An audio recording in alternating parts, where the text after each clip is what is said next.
Nessa aula vamos falar sobre os números primos e os números compostos. Então, o que é um número primo? Um número primo é aquele que possui apenas dois divisores naturais, sendo ele um deles ele mesmo e o outro o 1. Tudo bem? Então vamos mostrar aqui alguns exemplos de números primos. Mas antes, pessoal, eu vou falar para vocês o porquê que eu escrevi aqui números naturais, divisores naturais. Porque até, por exemplo, o -1, o -3, o -5 são números primos também, mas vamos focar primeiramente nos números naturais, tá bom? São os números positivos. Então, por exemplo, alguns exemplos de números primos. A gente tem o número 2, o número 3, o número 5, o número 7, o número 11, o número 13, o 14 não, 15, 16, 17, 19. Acho que já tá bom. Então, como que a gente sabe, por exemplo, se eu pegar os divisores do número 15? Quais são os divisores do número 15? Então, 15 é divisível por 1, é divisível por 3, é divisível por 5 e é divisível por 15. Percebe que ele tem vários divisores. Agora, se eu pegar, por exemplo, o do número 17, você vai ver que ele só vai ser divisível por 1 e por 7. Por 7 não, por 17. Se você tentar aplicar aquelas regrinhas que a gente fez na última aula, você vai ver que nenhuma vai funcionar. Então, por isso que ele é um número primo. Agora, só um alerta, pessoal, que até eu, sem querer, falei errado aqui no começo do vídeo. O número 1 não é primo. Por quê? O número 1, quando a gente coloca aqui, na nossa definição, ele tem que ser dividido por dois divisores naturais distintos. Tudo bem? Então, 1 ele é divisível por 1? Sim. E ele também é divisível por ele mesmo. Porém, ele tem que ser distinto, tá bom? Então, os números primos não incluem o número 2, o número 1, desculpe. Tá, legal. Agora, né, que a gente entendeu o que é um número primo, né? Somente quando ele é divisível por ele mesmo e por 1. Mas, como que eu vejo que se um número, né, um número grande, por exemplo, não dá para eu ficar fazendo isso na hora, pensando como que eu sei se ele é primo? Vamos verificar aqui agora. A gente tem que ver, ó, que ele não é divisível, então ele não é divisível por nenhum número menor que a raiz dele mesmo. Vamos ver um exemplo para ficar mais fácil? Por exemplo, 109. Se eu pegar a raiz de 109, concorda que se eu pegar a raiz de 100, pessoal, a gente não vai conseguir saber a raiz de 109 exato, tá?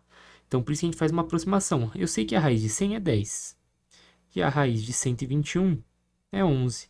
Então, concorda que esse valor, ele vai ser, a raiz de 109, ele vai ser 10 e pouco? Tudo bem? Está entre o 10 e o 11 ali. Então, quando eu for fazer raiz de 109, eu vou pensar assim, até o 10, quais são os números primos?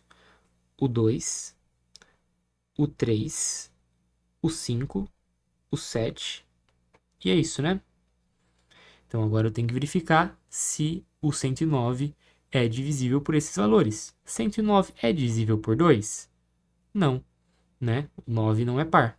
Então, esse critério não vale. 109 é divisível por 3? Lembrando do critério por 3, é só eu somar os valores. 1 mais 0 mais 9, vai dar 10. Não é divisível por 3. Por 5, termina em 0 ou 5? Não, também não é divisível por 5. E agora tem que ver se ele é divisível por 7. Então, ó, vamos fazer a continha aqui, para ficar mais fácil. 109 dividido por 7, 7 vai dar 1, 7 sobra 3, 9, 7 vezes 3, 21, vezes 4, 28, vezes 5, 35. Percebe que é o máximo, 35, 9 menos 5, 4. Sobrou o resto, então 109 não é divisível também por 7. Bom, como eu vi que ele não é divisível por nenhum número menor que a raiz, né? No caso seria 10 e alguma coisa, né? O máximo aqui seria o número 7, que também é um número primo. Eu verifico que o 109, então se eu jogar um pouquinho aqui as minhas informações um pouquinho mais para cá, opa, então o 109 é um número primo? Sim. Tudo bem? Próximo exemplo, se a gente pegar o 413 e fizer a raiz dele, percebe que a raiz de 400, ela é 20. Então, esse valor vai dar 20 alguma coisa. Tudo bem? Então, eu tenho que pegar o número primo que mais se aproxime. Então, vai ficar 2, 3, o 5, o 7, o 9 não, 10, 11, 13, o 15, não, 16, 17 e o 19. Então, eu tenho que verificar se esses números são divisíveis por esse valor, tá? Para saber se ele é primo. Por 2, não tem par, então não é divisível. Por 3, 3 mais vai dar 5, não é divisível. Se eu fiz a soma, vi que o número não é divisível. Por 5 não termina em 0 em 5. Por 7, vou fazer aqui. 413 por 7, 35. Vai dar 5, 6, 3. 7 vezes 7 vezes 9 vai dar 63. Então, esse valor ele é divisível por 7, tá? Então, por isso que ele não vai ser um número primo. Tudo bem? Opa, aqui eu já escrevi que ele era primo, mas ele não é primo.